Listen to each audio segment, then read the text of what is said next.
नमस्कार, मी अनुश्री करंदीकर. टॉक टाईममध्ये तुमचं सगळ्यांचं अगदी मनापासून स्वागत. आजचा जो आपला टॉक टाईममधला विषय आहे तो अत्यंत महत्त्वाचा विषय. आजचा विषय आहे ॲक्युपंक्चरने बरे होतात अनेक रोग. आणि या विषयावरती मार्गदर्शन करण्यासाठी आत्ता स्टुडिओमध्ये आपल्यासोबत आहेत डॉक्टर सचिन लोहिया. डॉक्टर, कार्यक्रमात तुमचं अगदी मनापासून स्वागत. नमस्कार. नमस्कार. तर प्रेक्षको, आजचा विषय लक्षात आला असेल तुमचा. आजचा जो विषय आहे तो संपूर्ण ॲक्युपंक्चर संदर्भातला आहे. नेमकं हे काय शास्त्र आहे, कशा प्रकारे काम करतं, अनेक रोग ह्याने कशा प्रकारे बरे होत आहेत, या संपूर्ण अनुषंगाने आज आपल्याला डॉक्टर मार्गदर्शन करणार आहेत. त्याआधी आपण त्यांचीही थोडक्यात ओळख करून घेऊया. आपल्यासोबत आहेत डॉक्टर सचिन लोहिया. हे मूळतः ॲलोपॅथीचे डॉक्टर आहेत. चीन येथील बीजिंग डिस्ट्रिक्ट कॉलेज व व्हिएतनाम येथील जागतिक आरोग्य संघटना अर्थात WHO येथे त्यांचं ॲक्युपंक्चर संदर्भात प्रशिक्षण झालेलं आहे. इंडियन अकॅडमी ऑफ ॲक्युपंक्चर सायन्सचे डॉक्टर स्वतः सेक्रेटरी आहेत. World association of Chinese medicine काउन्सिलचेही ते काउन्सिल मेंबर आहेत. त्याचबरोबर कोलकाता येथे त्यांनी फेलोशिप इन पेन मॅनेजमेंट हे देखील केलेलं आहे. मणक्याचे विकार, ऑटोइम्युन डिसीजेस यावर आंतरराष्ट्रीय परिषदांमध्ये निबंध सादर केल्यामुळे त्यांना विशेष गौरवण्यातही आलेलं आहे.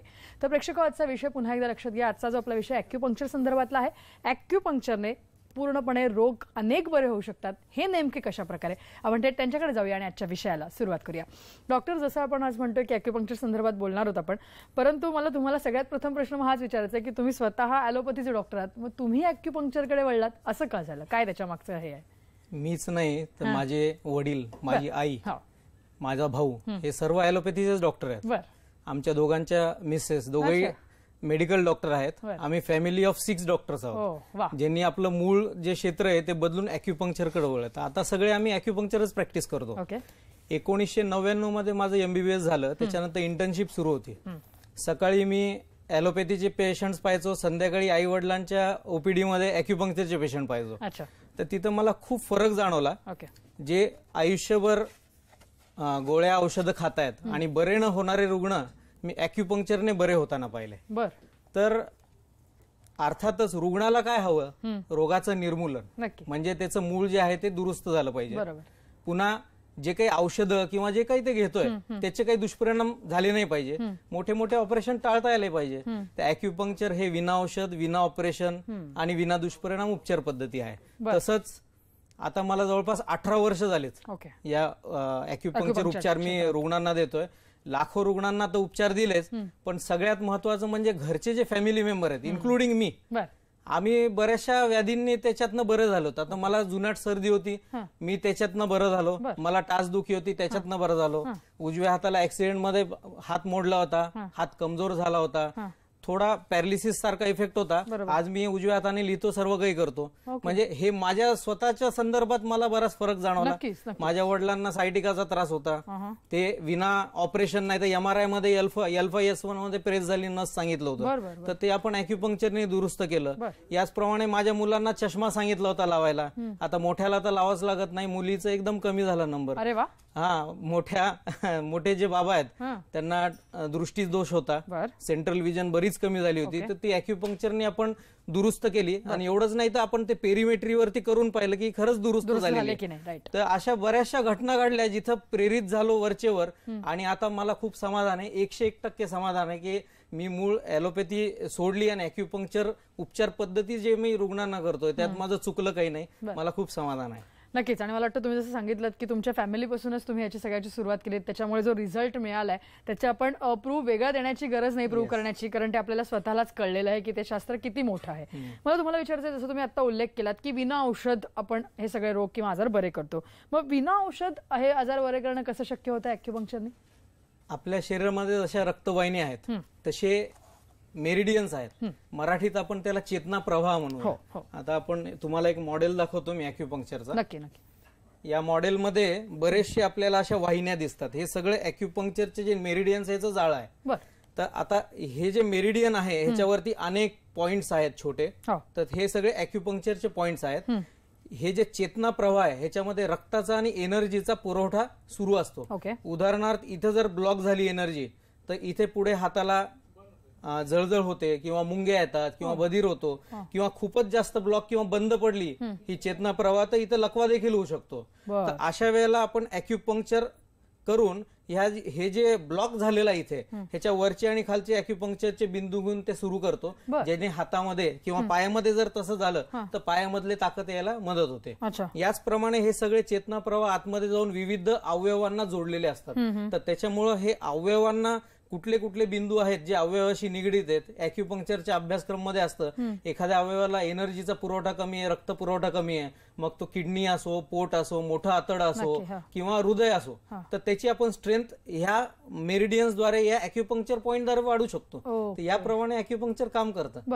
आता दवाखाना जे शब्द वापरला जातो तो आता दवा न खाना या पद्धतीने अॅक्युपंक्चर मध्ये देखील आलेला आहे. बरोबर. म्हणजे जसं तुम्ही म्हणालात तसं की औषध घेण्याची गरज नाही म्हणून आपण त्याला विना औषध थेरपी म्हणू शकतोय. परंतु आता जसं तुम्ही म्हणालात की कुठलेही आजार आपण ह्याने बरे करू शकतो, चांगल्या पद्धतीने रिझल्ट आपण देऊ शकतो, तर मग साधारण उपचाराचा जो कालावधी असतो तो किती असू शकतो?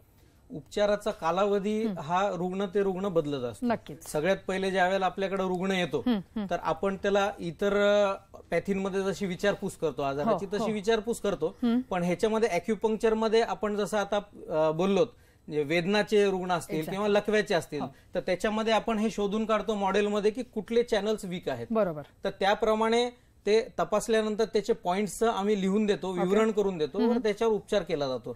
तसंच एखादा अवयव कमजोर असेल तर त्याच्यामध्ये कुठले पॉइंट वापरले पाहिजे, ते कुठला अवयव कमजोर झाला तर ह्याच्यासाठी आपण नाडी परीक्षण करतो.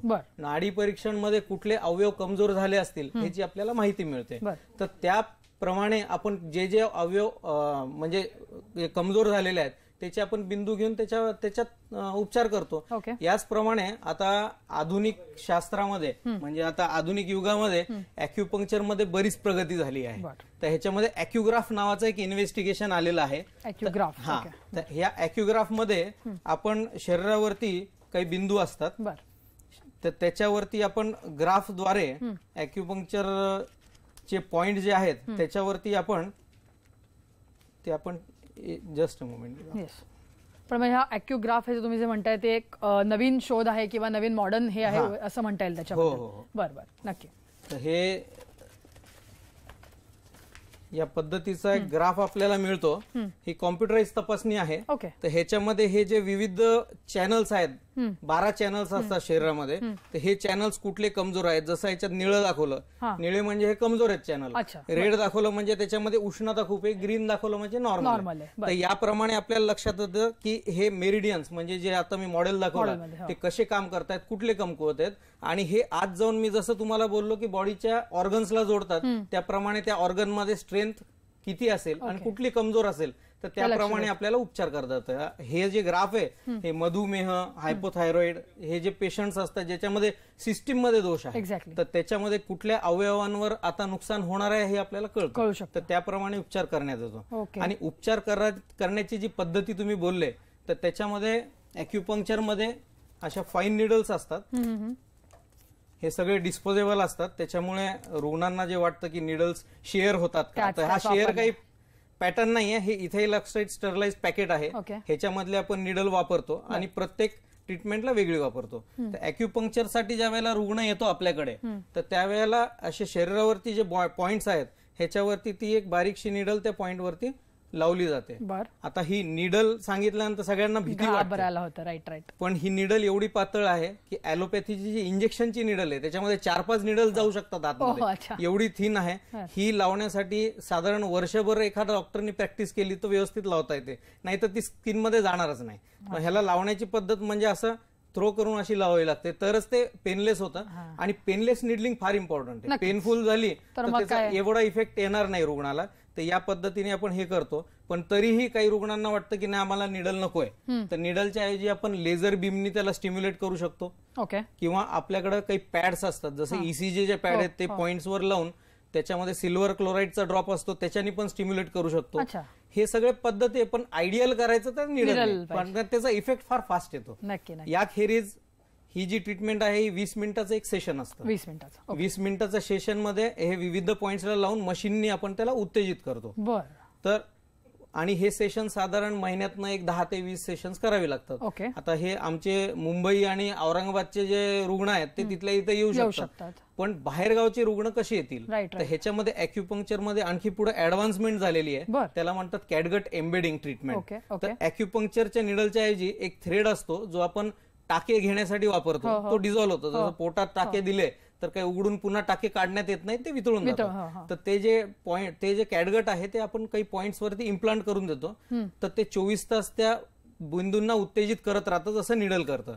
तर ह्याच्यामध्ये रुग्णाला 15 दिवसात एकदा किंवा महिनाभरात एकदा यावं लागतं. त्याच्यामुळे जे फार लांब लांब रुग्ण राहतात त्यांना काही अडचण नाहीये, या पद्धतीने पण उपचार शक्य आहे. नक्की नक्की. मला वाटतं खूप छान प्रकारे तुम्ही समजावून सांगितलं, कारण जसं तुम्ही म्हणालात प्रत्येकाला येणं शक्य नाही किंवा प्रत्येक महिन्यात 20-20 दिवस काढणं ज्यांना शक्य नाही त्यांच्याकरता सुद्धा ही ऍडव्हान्स थेरपी जी आहे ती उपयोगी ठरू शकते. या अनुषंगाने आपण चर्चा डॉक्टर पुढे नेऊया, परंतु इथे वेळ झाली एका छोट्याशा ब्रेकची. तुम्ही कुठे जाऊ नका, पाहत राहा टॉक टाइम.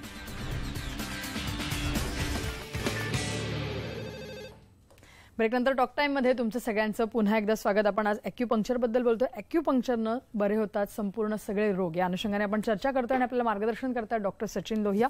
तर डॉक्टर, जसं तुम्ही म्हणालात की आपण बरेचसे किंवा अनेक रोग यांनी पूर्णपणे बरे करू शकतो. नवनवीन त्याच्यामध्ये आणखीन टेक्नॉलॉजीचा पण वापर करायला लागलाय, नवीन थेरपी सुद्धा आलेल्या आहेत. तर मला तुम्हाला विचारायचं आहे, मगाशी आपण म्हणालो की तुम्ही स्वतः पेन मॅनेजमेंटमध्ये सुद्धा फेलोशिप केलेली आहे.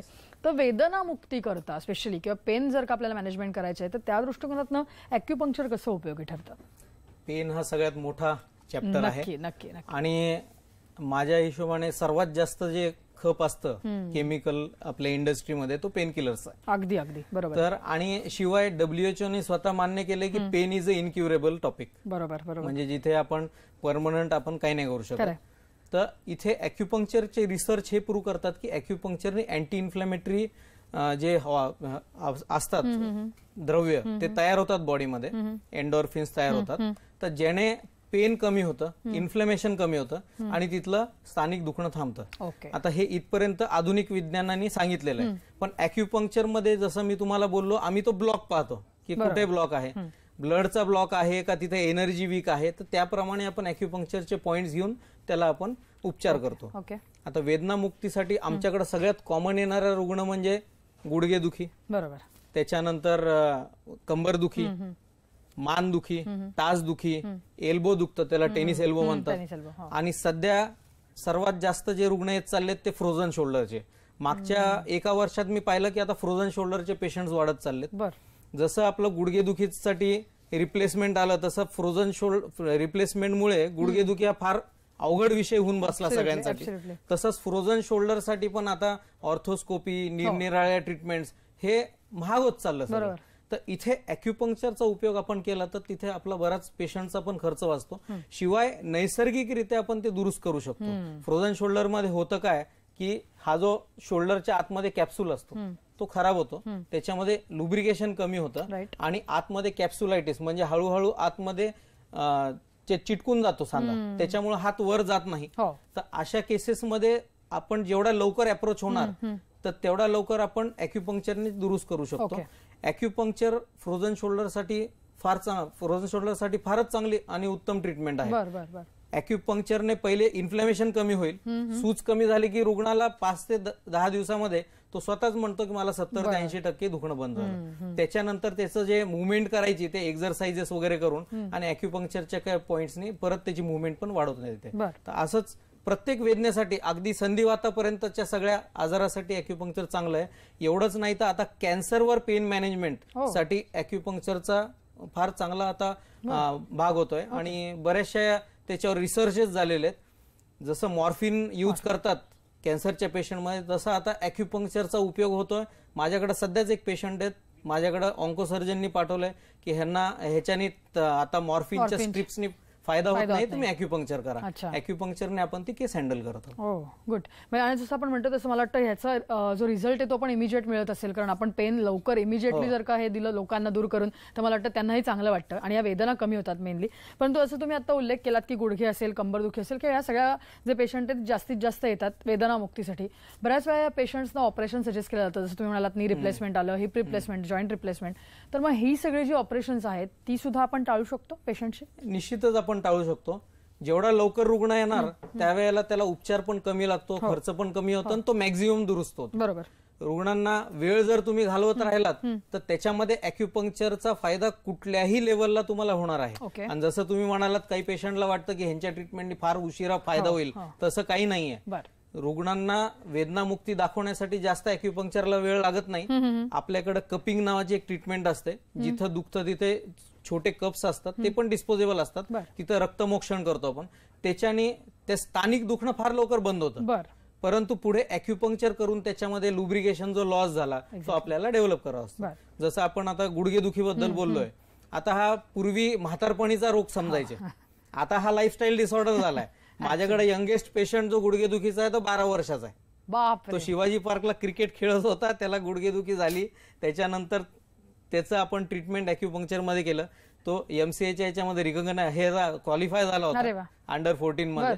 पण आता त्याच्यानंतर त्याला ते प्रॉब्लेम झाल्यामुळे तो अडचणीत आला आणि त्याला आपण अॅक्युपंक्चरने त्याला बरं केलं. आता छान खेळतोय, अगदी अंडर 16 पर्यंत पोहोचला तो मुलगा. तसंच 92 वर्षापर्यंत माझ्याकडे एक म्हातारी आजी होती, तिला पण मी नीट केलं. त्याच्यानंतर बरेचसे असे केसेस आहेत आणि आपले केस ट्रीटमेंट घेऊन लोक सहली पण करतात. माझ्याकडे काही पेशंट, एक पेशंट तर म्हणाली मी USA पूर्ण क्रॉस कंट्री फिरले मी, एवढा मला फायदा झाला गुडघेदुखीसाठी. तर अशा पद्धतीचे अॅक्युपंक्चरचा फार चांगला फायदा आहे आणि रिप्लेसमेंट पेक्षा कित्येक पटीने कमी खर्च आहे. त्याचप्रमाणे स्लिप डिस्क मध्ये काय होतं, 2 मणक्यांच्या मध्ये जी डिस्क असते त्याच्यामध्ये जो द्रव्य असतो तो बाहेर येतो आणि स्पायनल कॉर्डला प्रेस करतो. उजव्या बाजूला प्रेस केलं तर उजव्या पायाला किंवा हाताला मुंग्या येतात, बधीरपणा होतो, कमकुवत होतो, फार जास्त झालं तर रिस्ट ड्रॉप होतो, ढिला पडतो हात, किंवा पायाला पण ड्रॉप होतो. तर या प्रकारे आपण अॅक्युपंक्चर ट्रीटमेंट केली तर ही जी स्वेलिंग आलेली आहे, जी ह्याला प्रेस करते, तिथे अॅक्युपंक्चर केल्याने ही स्वेलिंग कमी होते. सूज कमी झाल्याने त्याच्यावरचं कॉम्प्रेशन कमी होतं आणि तिथे जर सप्लाय सुरू झालं तर मुंग्या येणं, बधीरपणा, अगदी फूट ड्रॉप पर्यंतचे केसेस मी पुन्हा अंगठ्यावर उभे करण्यापर्यंत दुरुस्त केलं. आपण असं क्लेम नाही करत की 100% सगळेच दुरुस्त होतात, पण मॅक्झिमम अस्थिरोगामध्ये जवळपास 80 ते 90% आपला सक्सेस रेट आहे आणि फार चांगला सक्सेस रेट आहे. हे दोन्ही पण रिप्लेसमेंट आपण टाळतो. एव्हीएनचे केसेस असतात ज्याच्यामध्ये जो फिमरचा हेड आहे तो खराब होतो, तर त्याच्यामध्ये पण अर्ली स्टेजेसमध्ये फार चांगला रिस्पॉन्स येतो. खराब झाली बॉल तरी तिथलं दुखणं कमी करून आपण त्या रुग्णाला पुढे चालू शकतो. आता स्टेरॉइडच्या अतिवापरामुळे एव्हीएनचं प्रमाण वाढलेलं आहे. त्याच्यामुळे माझ्याकडे 23 वर्षाची पण मुलगी आहे एव्हीएनची आणि 50 वर्षाचा पण आहे. तर त्याच्यामुळे जो रिप्लेसमेंट आहे तो आहे सक्सेसफुल. हिप रिप्लेसमेंट त्यातल्या त्यात, नी रिप्लेसमेंट पेक्षा हिप रिप्लेसमेंट पुष्कळ सक्सेसफुल आहे. तर त्याच्यामध्ये आपण जे आहे ते पेशंटचा जो एज आहे पुढे रिप्लेसमेंट कडे जाण्याचा तो वाढवतो आणि नंतर कोणी करतही नाही, कारण की त्या वयामध्ये नंतर चालणं फिरणंच कमी होतं. तर अॅक्युपंक्चरने त्यांना समाधानकारक रिलीफ मिळून जातो. नक्की, तुम्ही म्हणाला तसं की या सगळ्या आपण रिप्लेसमेंट ज्या सर्जरीज आहेत त्या नक्की टाळू शकतो. फक्त लवकरात लवकर जर उपचार सुरू केले तर त्याचा चांगला रिझल्ट आपल्याला मिळू शकेल. आपण चर्चा पुढे नेणार आहोत डॉक्टर, परंतु इथे वेळेला एका छोट्याशा ब्रेकची तुम्ही कुठे जाऊ नका, पाहत राहा डॉक्टर.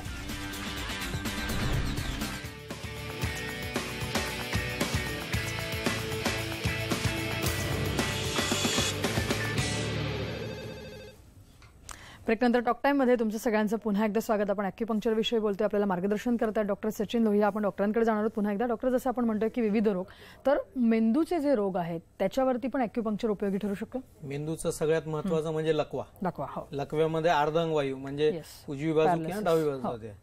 तर ज्यांची उजवी बाजू जाते, बहुतांश लोकांची वाचा पण जाते, अशामध्ये अॅक्युपंक्चर फार चांगलं काम करतं. यांना स्वावलंबी होण्यासाठी अॅक्युपंक्चर फार चांगलं काम करतं. जसं मी पूर्वी तुम्हाला दाखवलं, कुठलं चॅनल ब्लॉक झाला त्याच्यावर उपचार करून त्याची स्ट्रेंथ वाढवायची. त्याच्याशिवाय ज्या भागात सूज आहे मेंदूमध्ये किंवा जिथे दुखापत झालेली आहे तर तिथे आपण डीप ब्रेन स्टिम्युलेशन करतो. ते बारीक निडल्स आहेत त्या भागात आपण लावतो आणि त्याला स्टिम्युलेट करतो. या स्टिम्युलेशनमुळे शेवटी मेंदू जो पण दुरुस्त होणार नाही, इकडे हातापायाला किती मालिश करा किंवा काही करा त्याच्यात ताकद येत नसते. तर त्याच्यामुळे त्याची सुधारणा झाली पाहिजे मेंदूपासून. तसंच मणक्याला मार बसल्यामुळे ऍक्सिडेंटमुळे दोन्ही पाय गेलेले पेशंट्स आमच्या औरंगाबादच्या रुग्णालयात बरेचसे, तिथे आम्ही तिथे शरीक करून त्यांना ट्रीटमेंट देतो. लघवीचा कंट्रोल गेलेला असतो. आताच माझ्याकडे एक पेशंट आहे, मानेच्या मणक्यात लागल्यामुळे दोन्ही हात आणि दोन्ही पायामध्ये एकदम कमकुवतपणा आला होता. आश्चर्यचकितरित्या आता पण तो पेशंट आहे माझ्याकडे. 3 का 4 महिने झाले ट्रीटमेंटला. त्याच्या दोन्ही हात दोन्ही पायामध्ये हालचाली आल्या आणि त्याला धरून आपण चालू शकतो.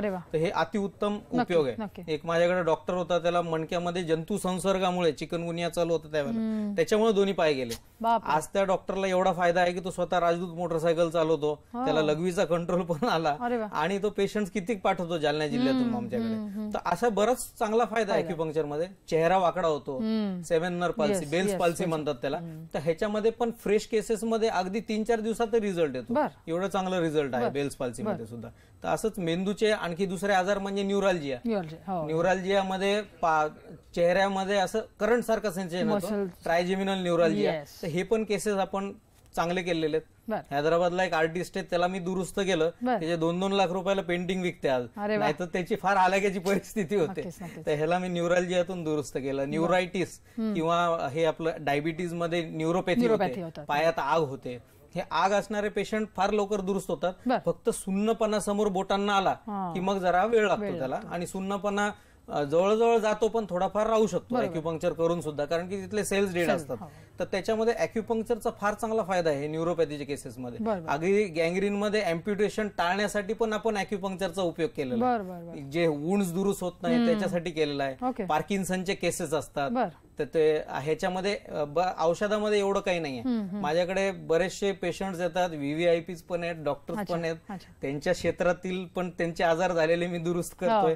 तर मला ह्याचं फार चांगलं वाटतं ॲक्युपंक्चर. नक्की नक्की नक्की. तुम्ही डॉक्टरांचा सुद्धा उल्लेख केलात म्हटल्यानंतर म्हणजे त्यांना सुद्धा जर का चांगली थेरपी लागू पडते याचा अर्थ त्याच्यावर विश्वास ठेवायलाच पाहिजे. आणि डॉक्टर, मला तुम्हाला अगदी थोडक्यात जाता विचारायचं आहे, आतापर्यंत तुम्ही जे प्रकाशित साहित्य केलेत ते प्रेक्षकांना दाखवू शकतो आपण? आपल्याकडे ॲक्युपंक्चरचे काही प्रकाशित साहित्य आहेत. ॲक्युप्रेशर म्हणजे घरच्या घरी आपण काही बिंदू दाबून त्याच्यावर आपण उपचार करू शकतो. तर हे ज्या वेळेला प्राथमिक अवस्थेत असतो किंवा आम्ही दुरुस्त करतो कुठल्या रुग्णाला, पण नंतर मग त्याला तो रेग्युलर ठेवण्यासाठी, व्यवस्थित ठेवण्यासाठी ॲक्युप्रेशर करावं लागतं. तर हे एक पुस्तक आहे जे घरच्या घरी रुग्ण वापरू शकतो काही पॉइंट्स दाबण्यासाठी. तर हेच पुस्तक आपल्याकडे इंग्लिश, हिंदी आणि मराठी हे तिन्ही ह्याच्यामध्ये प्रकाशित आहे. डॉक्टर लोकांसाठी आपल्याकडे ट्रेनिंग कोर्सेस होतात, तर त्यांना हे ॲक्युपंक्चरचं पुस्तक आहे. ट्रेनिंग कोर्सेस मुंबईत होतात, दिल्लीत होतात, चेन्नईत होतात. तर हे त्यांना आपण वापरायला देतो. ह्याच्यामध्ये पॉइंट्स बद्दल माहिती आहे. तसंच ॲलोपॅथीचे जे डॉक्टर्स आहेत त्यांना आजाराप्रमाणे पॉइंट्स कुठले वापरावे हे रेडीमेड दिलेलं आहे, पण रेडीमेड वापरू नये. ते लोकांसाठी, प्रत्येक रुग्णासाठी वेगळे पॉइंट्स असतात. तर असेच हे आपले ॲक्युपंक्चर संदर्भात सगळे साहित्य आहेत. नक्की. आणि तुम्ही जसं म्हणालात तसं की खरोखरच अनेक रोगी ॲक्युपंक्चरने बरे होऊ शकतात. फक्त योग्य वेळेला आणि योग्य मार्गदर्शन किंवा डॉक्टरांकडे जर का आपल्याकडे आलो तर आपण हे सगळे रोग नक्की बरे करू शकतो. डॉक्टर, या विषयावरती इथे एवढं छान मार्गदर्शन आज केलं त्याबद्दल धन्यवाद. नमस्कार. या विषयासह टॉक टाइम मध्ये आता आम्ही इथेच थांबतोय. ताज्या घडामोडींसाठी तुम्ही पाहत राहा न्यूज 18 लोकमत.